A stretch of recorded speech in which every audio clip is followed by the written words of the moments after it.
¿Cómo puede nuestro globalizado mundo hacer frente a una depresión mundial y superar futuras crisis? ¿Quién debe hacerse cargo de los puestos de mando? ¿Los gobiernos o los mercados? ¿Qué sistema económico sería verdaderamente beneficioso para la humanidad?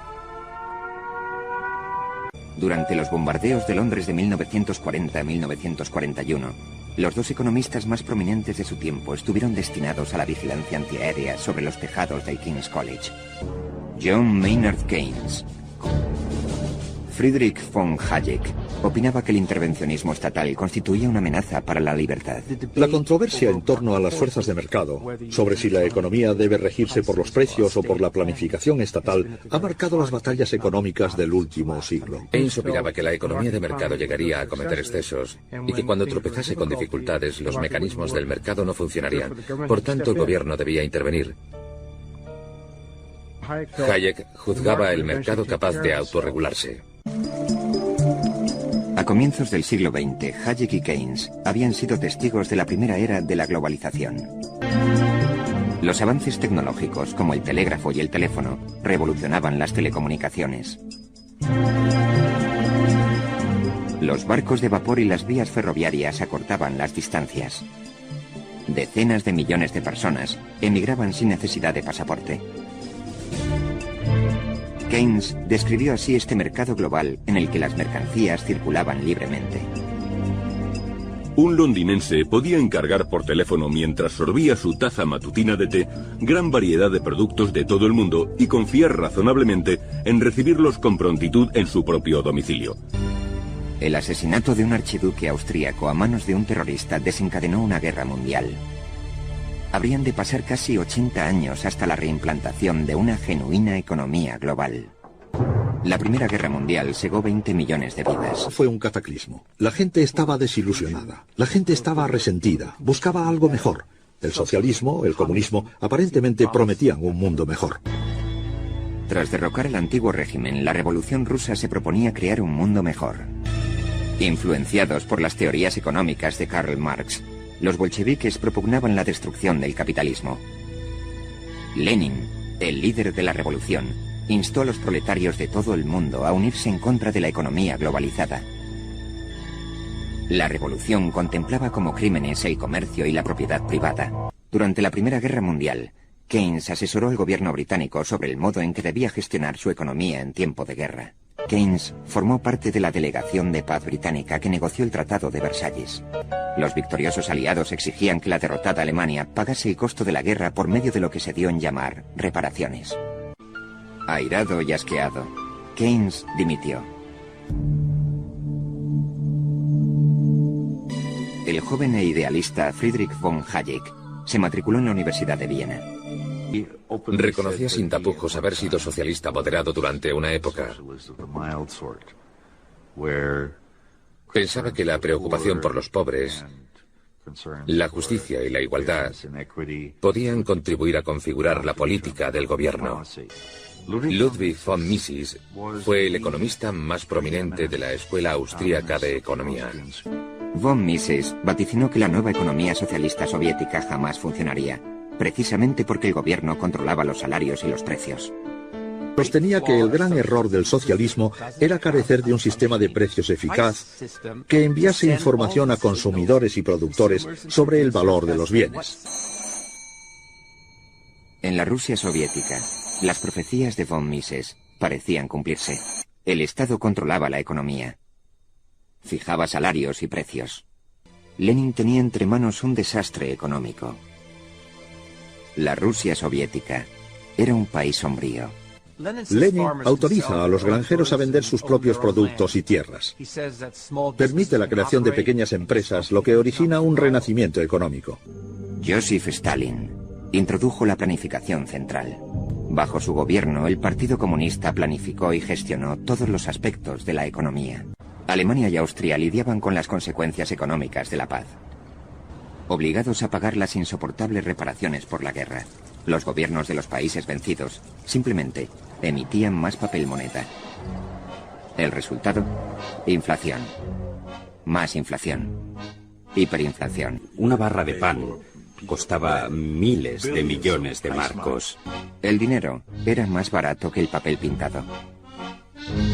Se encendían los fogones con billetes de 1 millón de marcos. Esa fue una de las causas del triunfo de los nazis.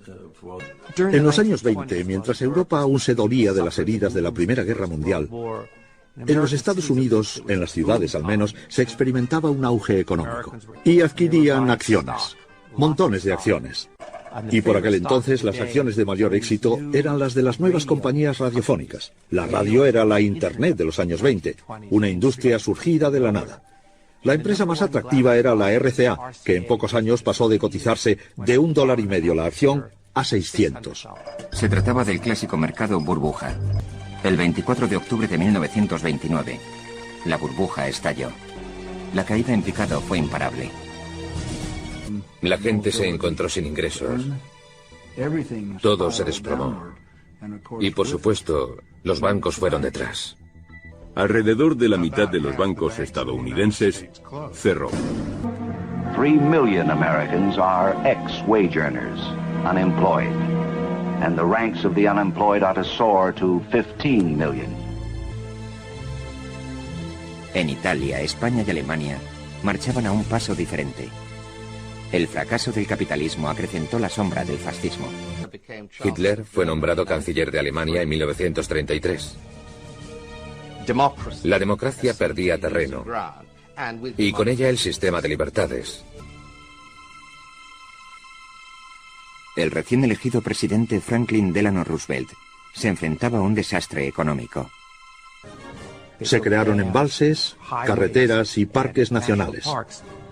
Fundó infinidad de nuevas agencias reguladoras de la banca, del mercado de valores, del propio capitalismo. En 1936, John Maynard Keynes finalmente publicó su teoría general de la ocupación, el interés y el dinero. La solución propuesta por Keynes para el desempleo consistía en que el gobierno debía invertir dinero en la restauración y el afianzamiento del pleno empleo. El gasto público, decía Keynes, debería ir a contracorriente. En tiempos de bonanza tendría que reducirse el gasto y acumularse un superávit. En las temporadas de crisis, como la Gran Depresión, debería intensificarse, entrar en déficit, para así devolverle el poder adquisitivo a los trabajadores. Se necesitó una guerra mundial para que el gobierno adoptase la política de Keynes. Hayek temía que el mundo feliz de Keynes fuese un gran paso en la dirección equivocada. Atacó la opinión generalizada del crecimiento en su obra Camino de servidumbre. Su mensaje era sencillo y directo. Demasiada planificación gubernamental implicaba demasiado poder gubernamental. Demasiado poder gubernamental sobre la economía destruye la libertad y esclaviza al hombre. Para Hayek, el dirigismo de la administración pública central significaba el primer paso hacia el Estado totalitario. Condenó cualquier tipo de intervencionismo estatal, incluso durante la Gran Depresión. Y fue considerado, incluso en círculos académicos, como la maliciosa campaña de un reaccionario para destruir unos elevados ideales.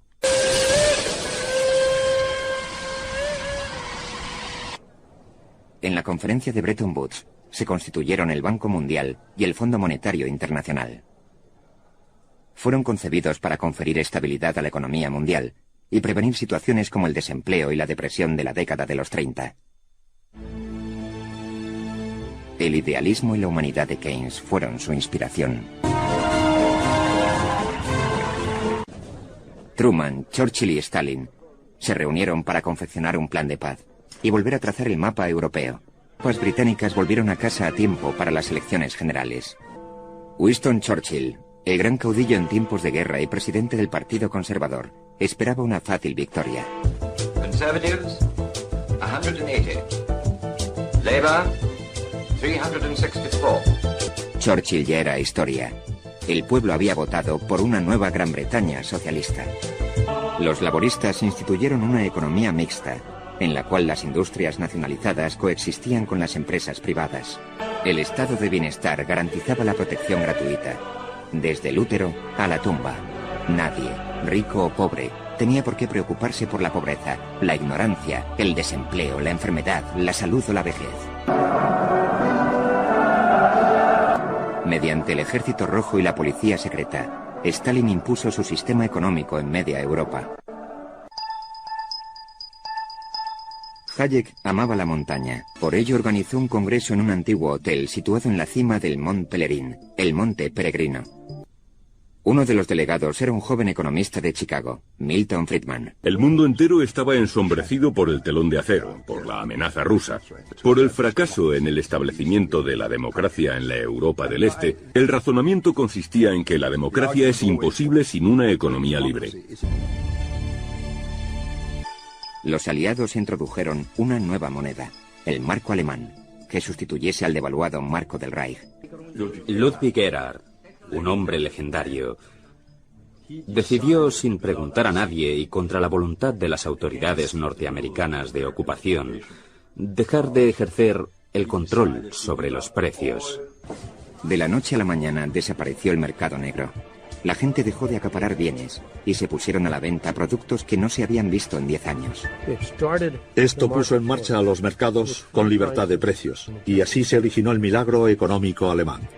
En pocos años, la economía social de mercado alemana superó a la economía británica más dirigida.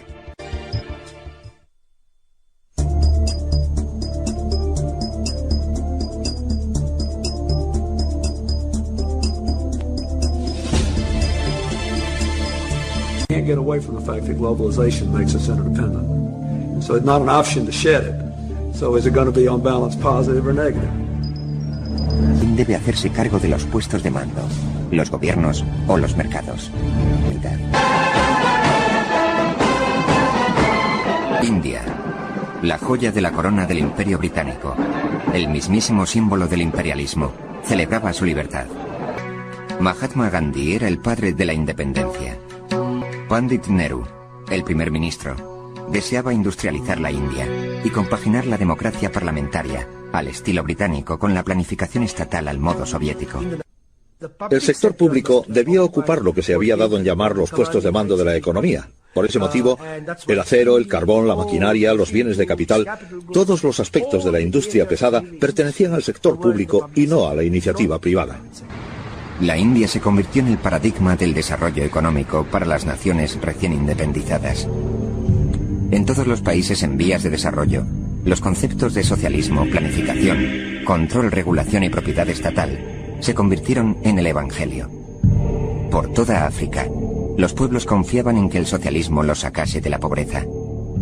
En toda Sudamérica, los gobiernos adoptaron el dirigismo estatal como medio de modernización. El aparente éxito de los países comunistas como la URSS y China parecía indicar el camino a seguir.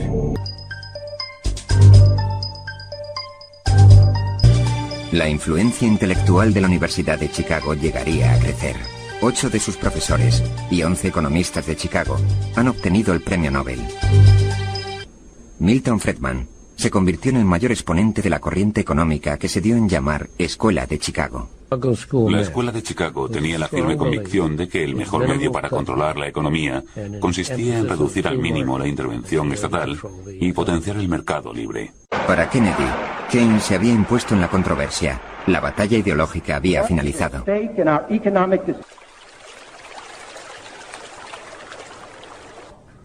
Hojeando el periódico en su restaurante habitual, Hayek leyó que la inflación y el desempleo subían a un tiempo. Existía un nuevo término para describir el fenómeno: estanflación.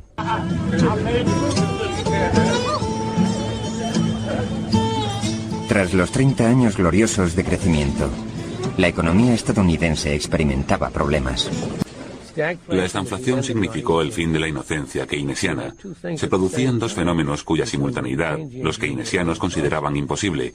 Se daba por un lado un estancamiento de la economía con una alta tasa de paro y por otro una inflación con un veloz aumento de los precios. El presidente Nixon hizo realidad los sueños de los economistas de la Escuela de Chicago. Milton Friedman fue nombrado asesor especial y a George Shultz se le encomendó el presupuesto de la nación. Pero el presidente no prestaba atención. Trató de salir del atolladero incrementando el gasto público. El republicano Nixon, supuestamente conservador, optó por controlar los salarios y los precios. Dispuesto a sacrificar sus principios alegremente para obtener ventajas políticas. Los votantes dieron el visto bueno a la guerra contra la carestía de Nixon. Fue reelegido por abrumadora mayoría. En poco tiempo, la economía se desmandó. Los rancheros dejaron de enviar reses al mercado. Los granjeros empezaron a sacrificar a sus pollos. Provocaron la escasez. La economía mixta del Reino Unido, tan imitada en todo el mundo, se enfrentaba a un problema similar. También lidiaba con la mortal combinación de desempleo e inflación, y utilizaron el control de los sueldos y los precios para atajar la estanflación. Todo esto acabó bastante mal, en colapso absoluto. Margaret Thatcher tenía un instinto innato para la economía de mercado. Estudiando en Oxford, leyó la obra de Hayek, Camino de servidumbre. Causó en ella una honda impresión. La concesión del premio Nobel a Hayek constituyó una sorpresa. Sin embargo, la balanza empezaba a inclinarse en favor de Hayek en detrimento de Keynes. Los norteamericanos hacían cola en las gasolineras y la carestía seguía creciendo.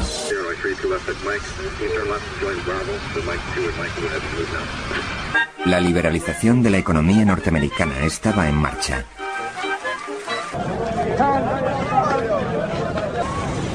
Con la economía en un estado de irreversible caída, los electores votaron a un nuevo gobierno conservador dirigido por Margaret Thatcher. The spirit of enterprise had been sat upon for years by socialism, by too high tax, by too high regulation, by too high public expenditure. The philosophy was nationalization, centralization, control, regulation. Now this had to end. Thatcher contuvo el gasto público y cerró el grifo de los subsidios a las empresas. Se siguieron miles de quiebras y una alta tasa de desempleo.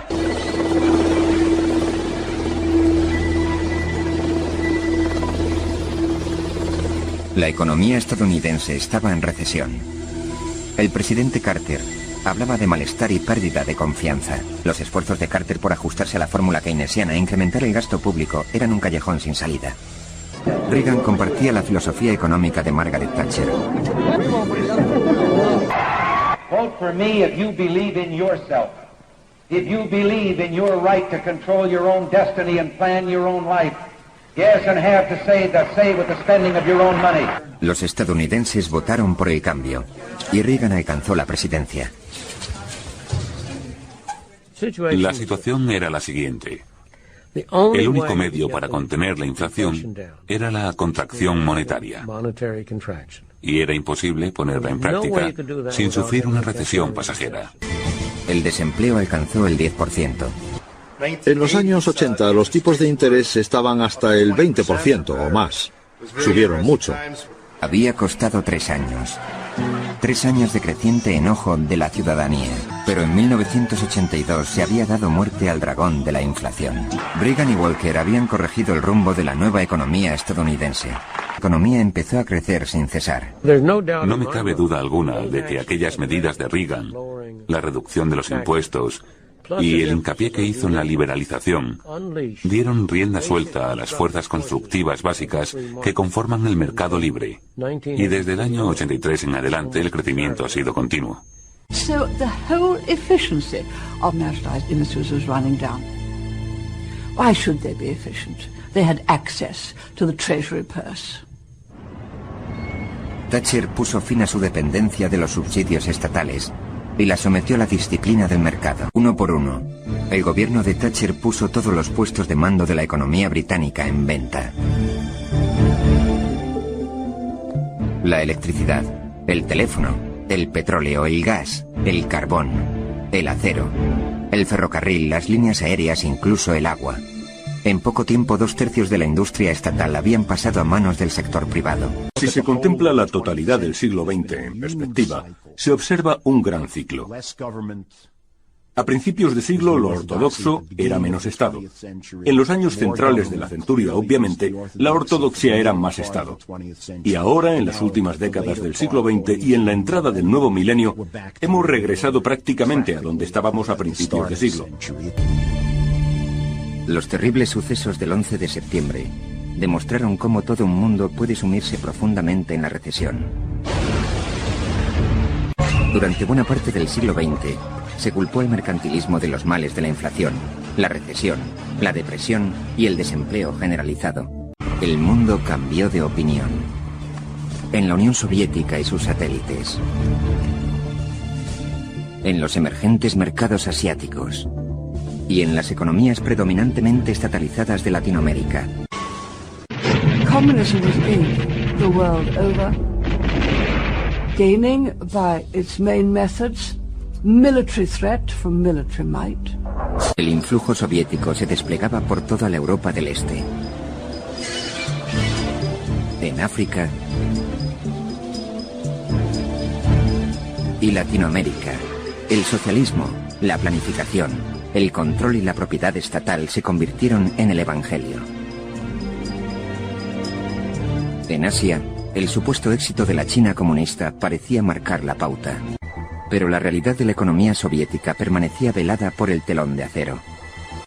Los informes de la administración comunista aseguraban que la economía prosperaba. No era así.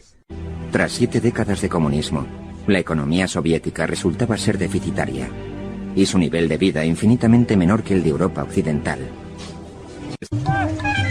Al igual que la Unión Soviética, la India había hecho uso de la planificación estatal para industrializar su economía agrícola y erradicar la pobreza, puesto que se precisaba un permiso gubernamental para todo.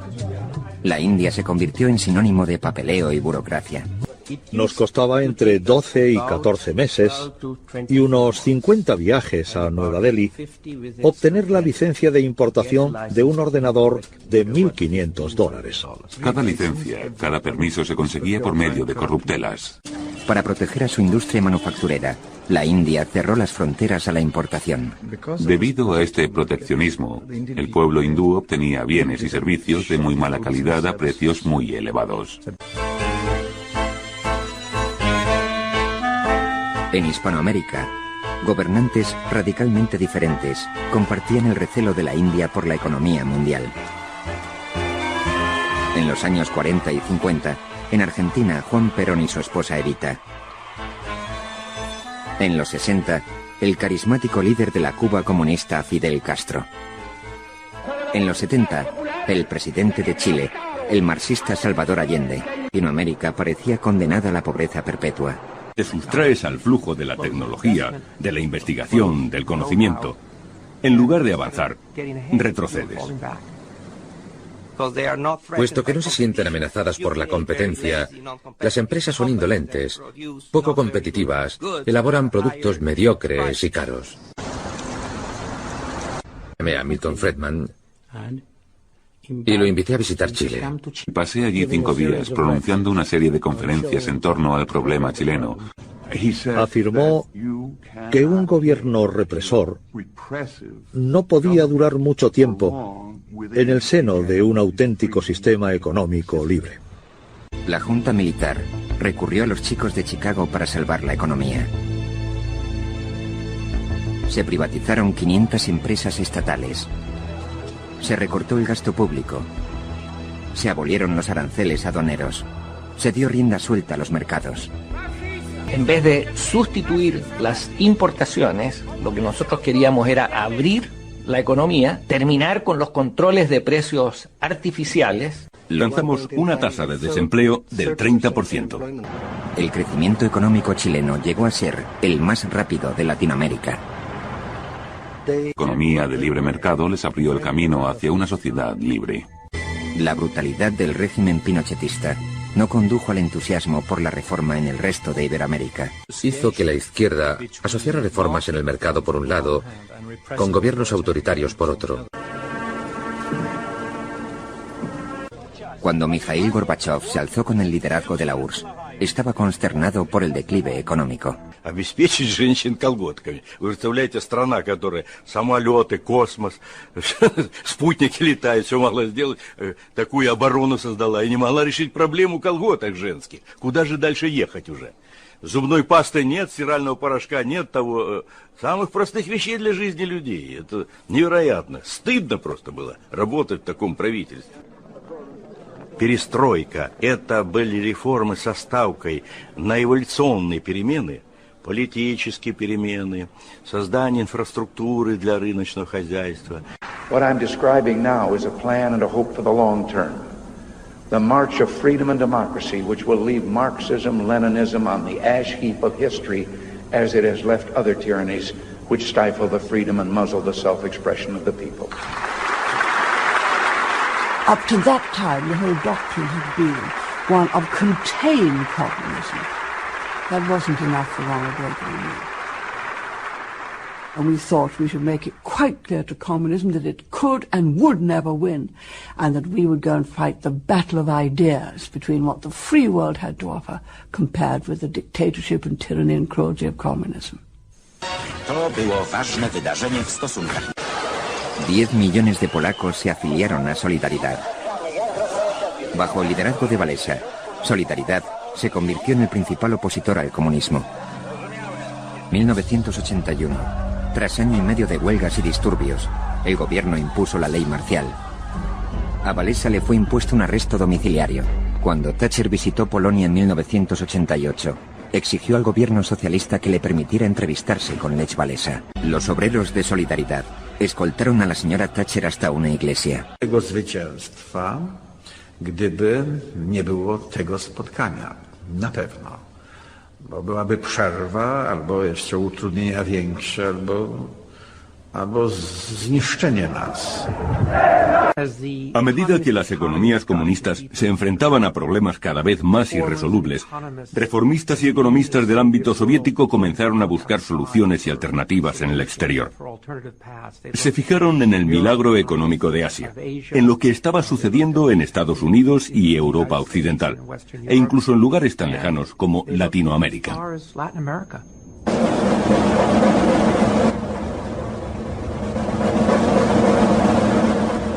Bolivia, uno de los países más pobres de Hispanoamérica, y con un historial de 189 golpes militares, era asimismo uno de los más inestables.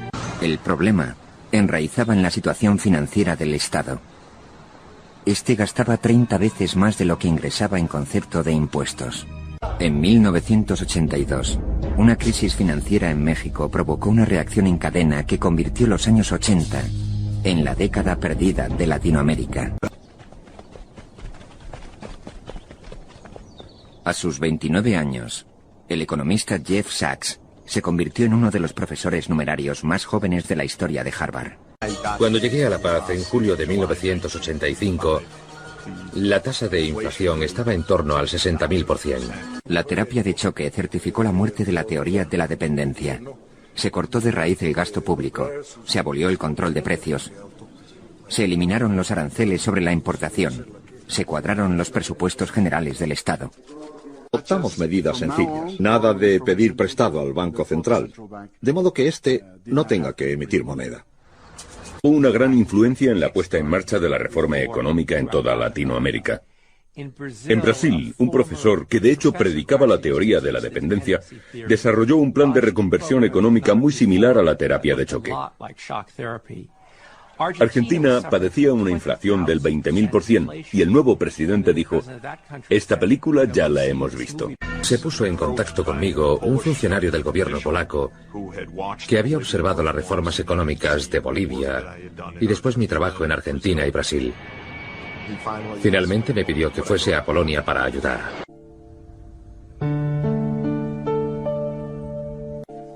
Sachs llegó el mismo día en que las negociaciones acordaron la celebración de elecciones libres en Polonia. Solidaridad obtuvo el 99% de los escaños. El secretario general del Partido Comunista Polaco llamó a Moscú pidiéndole instrucciones. La respuesta de Mikhail Gorbachev fue contundente: no haga nada, acate el resultado de las elecciones. Y por supuesto, el gran símbolo del fin del imperialismo soviético fue la caída del muro de Berlín. Un país tras otro fueron liberándose del comunismo: Polonia, Hungría, Checoslovaquia, Rumanía. 1989 fue realmente un año milagroso. Polonia decidió hacer lo mismo que Bolivia: poner en práctica la terapia de choque, recortar el gasto público, tratar de implantar un sistema mercantilista y comprobar si podría funcionar. Los precios casi se doblaron y la penuria no terminó.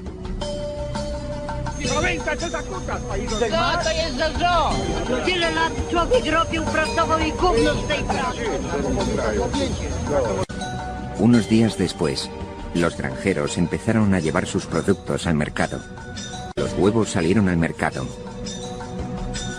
y su precio empezó a caer. Gorbachov desestimó la terapia de choque. Gorbachov comprobó que la economía china se estaba transformando bajo el liderazgo de Deng Xiaoping. A la muerte de Mao, Deng Xiaoping inició la apertura de China. La glasnost, la transparencia, la libertad y demás tendrían que esperar. ¿Por qué Gorbachov no aplicó el sistema chino? No comprenden que la rusa era una economía urbana e industrializada en su 80%. En agosto de 1991, los comunistas intransigentes perpetraron un golpe de Estado.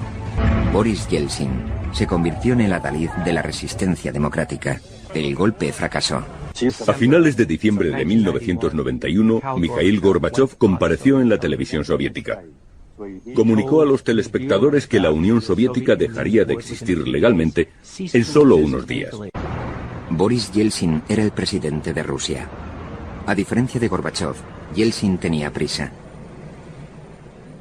Escogió al joven reformista Yegor Gaidar para guiar a Rusia hacia la economía de libre mercado. Jeffrey Sachs, de 36 años, fue requerido como asesor de la reforma económica. Nochevieja de 1991. A la mañana siguiente, se liberalizarían los precios. Fin de todo lo que defendían los comunistas. La siguiente acción de Gaidar fue abolir la ley que consideraba un acto criminal la iniciativa privada. No volvió a haber escasez en Rusia. Los precios siguieron subiendo. Los comunistas recalcitrantes que controlaban el Banco Central pusieron las cosas aún más difíciles. El pueblo quedó destrozado por la hiperinflación. Esto socavó toda la confianza en las reformas económicas.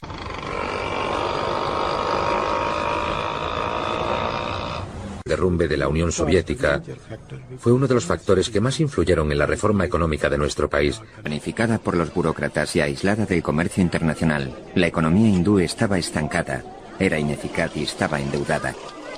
En 1991, la India se enfrentó cara a cara con la bancarrota. El imperio de los permisos desapareció, se redujo el control estatal, se recortaron los subsidios públicos, se rebajaron los aranceles y las trabas para el comercio exterior, y se eliminaron las ordenanzas reguladoras.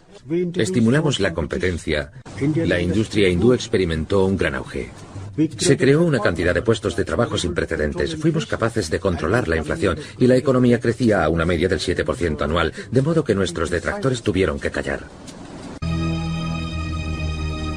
En Rusia, los puestos de mando de la economía aún se encontraban en manos del Estado. El monopolio comunista de los últimos 70 años estaba a punto de desaparecer. La ciudadanía rusa recibía cupones canjeables por acciones de las empresas privatizadas. Resultó muy difícil. Sin privatización no habría economía de mercado. Yeltsin ganó las elecciones y obtuvo la victoria. Para muchos, el trueque de préstamos por acciones fue algo más que un escándalo. Fue el robo del siglo. No obstante, Yeltsin pagó gustoso aquel precio por mantener a raya a los comunistas. En la Rusia de Yeltsin medraba el capitalismo de camarillas. Muchos consideraban la reforma sinónimo de corrupción, inflación y desigualdad. Entonces, en 1998, Rusia dejó de pagar sus deudas y el mercado de valores cayó. La era Yeltsin finalizó con su accidentada dimisión del día de Año Nuevo de 2000. Te diría que el mundo entero ha cambiado de opinión. En todas partes, India, China, Asia, Latinoamérica, Europa, Norteamérica y sobre todo en los países comunistas, los estados se han retirado de los puestos de mando de la economía. Billions of people a day are better off than they would have been without globalization, and very few people have been harmed by it. La década de los 90 fue testigo de la creación de un nuevo modelo de economía global. Un solo mercado, en el cual todos tienen participación, pero sobre el que nadie ejerce el control. La historia comienza en 1992. La economía mundial evolucionaba rápidamente. Sin embargo, Estados Unidos parecía ir a la deriva. Durante la campaña presidencial de 1992, el gobernador de Arkansas, Bill Clinton, aseguraba que volvería a poner en marcha los Estados Unidos.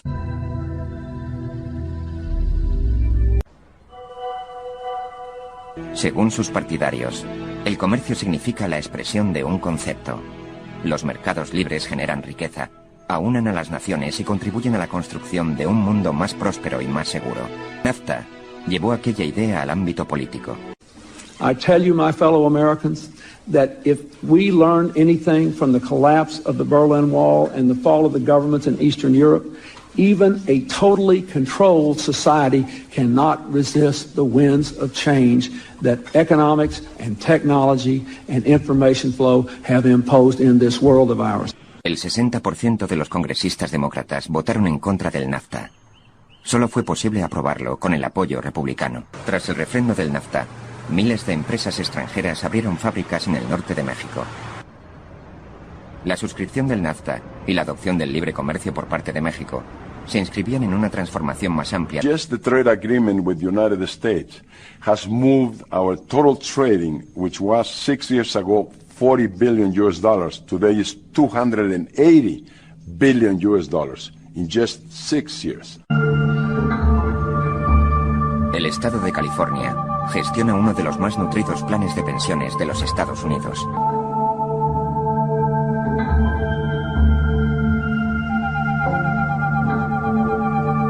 CalPERS había invertido solamente en los Estados Unidos.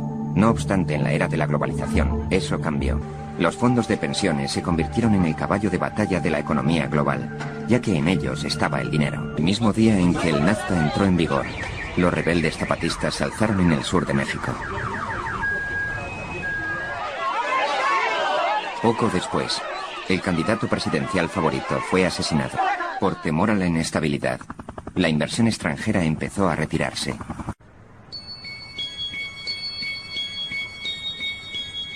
Llamaba el ministro de Hacienda. Me puse al teléfono y me dijo: Greenspan y yo tenemos un problema y creemos que si no actuamos contundentemente, el peso mexicano implosionará. Esta es la primera vez que se produce una auténtica crisis financiera a escala mundial, lo que acabará convirtiéndose en algo muy normal.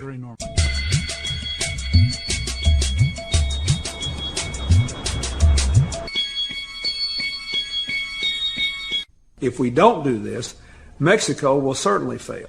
Then the borders will be flooded with illegal immigrants who are starving and need food and a job. We'll have an enemy on our southern border, people that will remember when they were down and they were in need, we were not a good neighbor, and we will pay hugely for that. All over the developing world, people who look at us and think that we are smug and rich and unresponsive and don't care about anybody else will have all that confirmed. If we help, at least people will know we tried in a good cause, and it will resonate throughout the developing world. México pronto reintegró el préstamo. Sin embargo, los bancos y otros grandes inversores captaron el mensaje de que la Hacienda estadounidense, por aquel entonces, estaba adoptando una política proteccionista.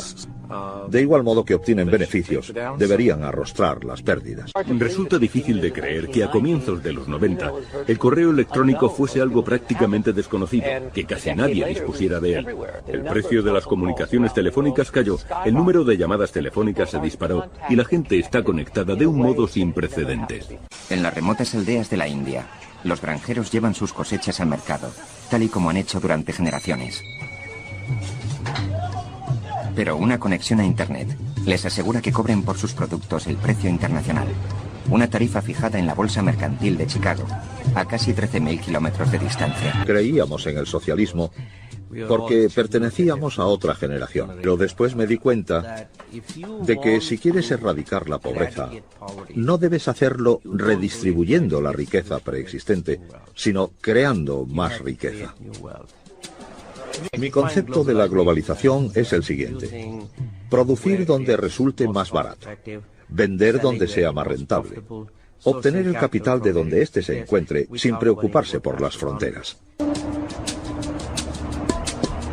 En Silicon Valley es donde ocurren las cosas. Por eso viene tanta gente. En muchos sentidos, Silicon Valley es el centro espiritual de la nueva aldea global.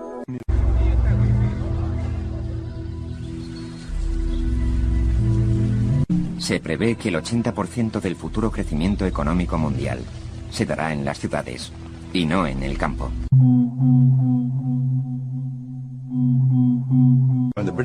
Cuando llegaron los británicos en 1819, solo encontraron una aldea de pescadores de unos 120 habitantes. Más en toda la historia universal se había visto semejante crecimiento económico.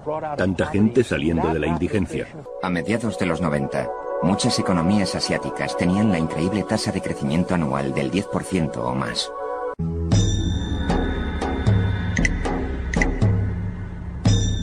Sin embargo, había una gran excepción. Japón, la segunda mayor economía del mundo, había caído en una profunda e inesperada recesión que había debilitado la confianza del pueblo japonés.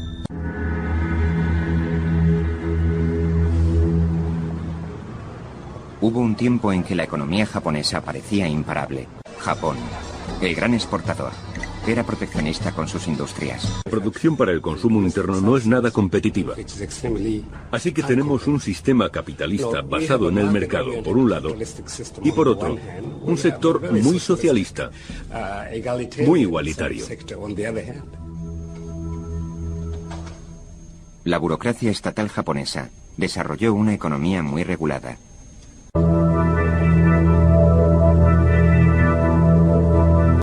Durante los años 90, Tailandia había liberalizado sus mercados de capital. Por primera vez, las empresas nacionales podían obtener préstamos de los bancos extranjeros, que ofrecían menores tipos de interés. Existía un defecto subyacente en el sistema al que la gente no concedía demasiada importancia: la debilidad institucional, lo que significaba que los sistemas bancarios no estaban debidamente desarrollados y los mecanismos de seguridad eran imperfectos. No habían evolucionado de modo acorde con el crecimiento económico y la integración en la economía mundial de estas naciones. Viajé a Bangkok en mayo de 1997. Había grúas por todas partes. Parecía que el auge económico nunca iba a terminar. Sin embargo, eran unos bancos débiles los que financiaban unos edificios que jamás llegarían a ocuparse. La moneda tailandesa, el baht, estaba vinculada al dólar. La gente empezó a preguntarse, ¿de verdad tienen suficientes dólares como para poder cambiarlos por bahts, la moneda tailandesa? En julio de 1997, el gobierno tailandés se vio obligado a devaluar la moneda. Estaba a punto de estallar también la crisis financiera asiática. El Fondo Monetario Internacional concedió a Tailandia un crédito de emergencia. Puesto que esta medida no surtió efecto, el gobierno tailandés pidió a Washington aún más ayuda. La economía tailandesa es insignificante. Estados Unidos decidió no intervenir en Tailandia, pensando que la crisis no se iba a extender, que era imposible. Se reprodujo el clásico pánico bancario y empezaron a retirarse las inversiones de todo el sudeste asiático. Esto se llamó contagio. A medida que avanzaba, la crisis resultó ser tan virulenta que llegó a conocerse como contagio. Y esto era un auténtico síntoma de la globalización. Tailandia contagió a sus vecinos. La economía de Malasia parecía estable hasta el momento. Repentinamente, tuvo que encararse con la inmisericordia presión del mercado internacional. A continuación se contagió Indonesia, el país más populoso del sudeste asiático. El gobierno cayó y sus ciudades se hundieron en el caos. Los precios de las propiedades cayeron, las empresas quebraron y en el caso de Indonesia, el entramado social quedó destruido. Se trataba de un nuevo tipo de crisis financiera, distinto de todos los conocidos por el Fondo Monetario Internacional. El FMI procuró enormes créditos a Indonesia y a otras naciones asiáticas, a condición de que recortaran el gasto público, subiesen los tipos de interés y erradicasen la corrupción. Eres médico y vas a tratar a un paciente muy enfermo, pero la opinión pública culpa al médico por la enfermedad del paciente. Y sin embargo, este estaba enfermo antes de que llegara el médico.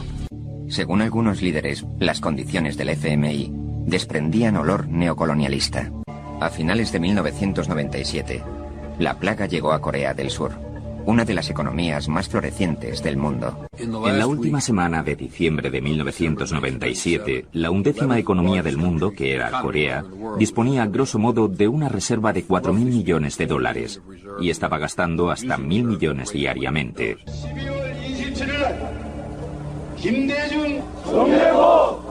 Corea había estado engañando al mundo al afirmar que tenía suficientes reservas para encararse a la crisis. Corea estaba a punto de suspender el pago de sus créditos a los bancos japoneses y occidentales. Presionados por sus gobiernos, los bancos accedieron a compartir en cierta medida las pérdidas y refinanciaron sus préstamos. A resultas de ello, Corea recibió el rescate más cuantioso de la historia.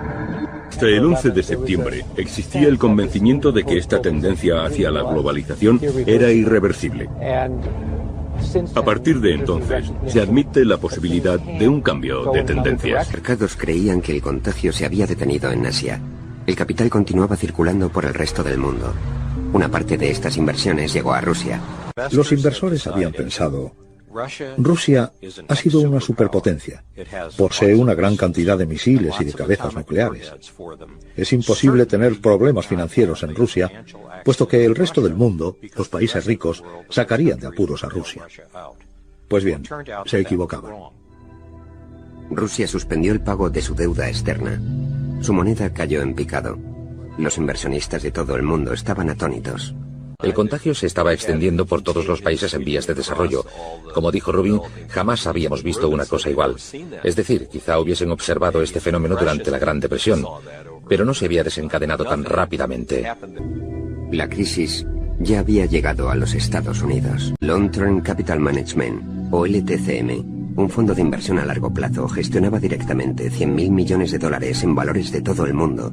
Era un tipo específico de fondo de cobertura. En septiembre de 1998, las pérdidas de LTCM escapaban a todo control. Puesto que LTCM era un fondo privado, el gobierno no podía imponer una solución.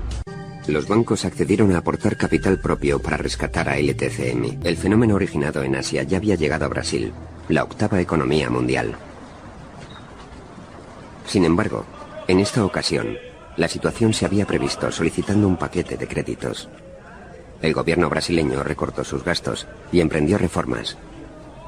Surtió efecto. La normalidad fue regresando gradualmente a los mercados financieros de todo el mundo. Pero lo que ocurrió fue que los países que habían acometido reformas, Corea del Sur, Tailandia, Brasil, comenzaron a recobrar la estabilidad de sus mercados financieros y sus economías empezaron a recuperarse. La economía mundial había sobrevivido a la primera crisis de la era de la globalización. La crisis del contagio demostró que la nueva era de la globalización necesitaba unas nuevas reglas. Lo deseable es que el sistema financiero sea como los amortiguadores de un coche. Moral is that there are risks to globalization, but in the end there's no alternative to globalization.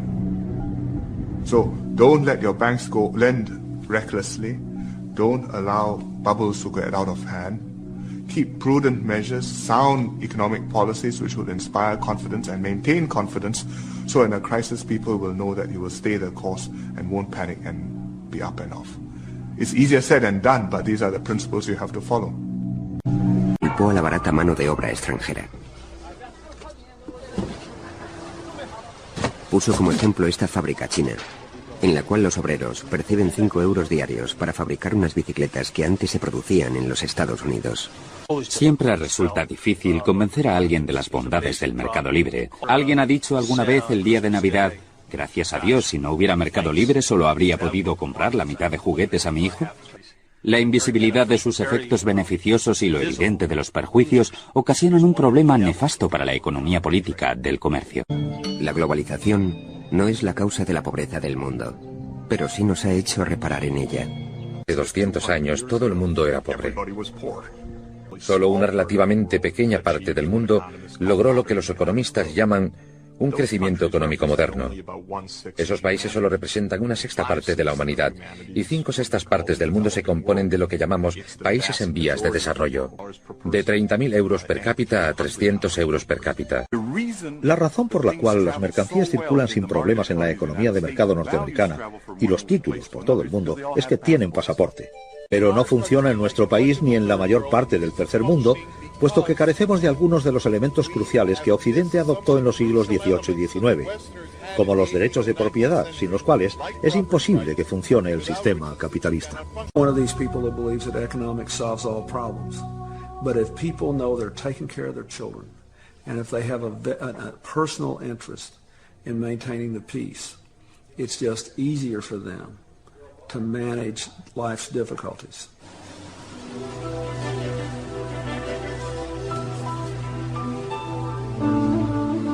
You know, it's no accident that the Nazi Party arose in Germany. Everybody who was alive at the time remembers people in the Weimar Republic after the harsh peace of Versailles after World War I, carrying wheelbarrows full of worthless marks to the bakery to buy a loaf of bread. So I don't want to oversell this. It is not sufficient to build a peaceful, free world, but it is absolutely necessary. What is trade? And that's basically the next big challenge, is making this interdependent world of ours, on balance, far more positive and negative. And the extent to which we succeed in doing that will determine whether the 21st century is either marred in its first 50 years by terrorism of all kinds across natural borders and more racial and religious and ethnic strife and tribal strife in Africa, or whether it becomes the most peaceful and prosperous and interesting time the world's ever known. I don't think there's any one overnight solution. I don't know anybody who's smart enough to sit down and write a brand new set of rules that we should all then adhere to. I think it is a process of negotiation among sovereign and independent nations. And that's probably as it should be. And it will evolve over time.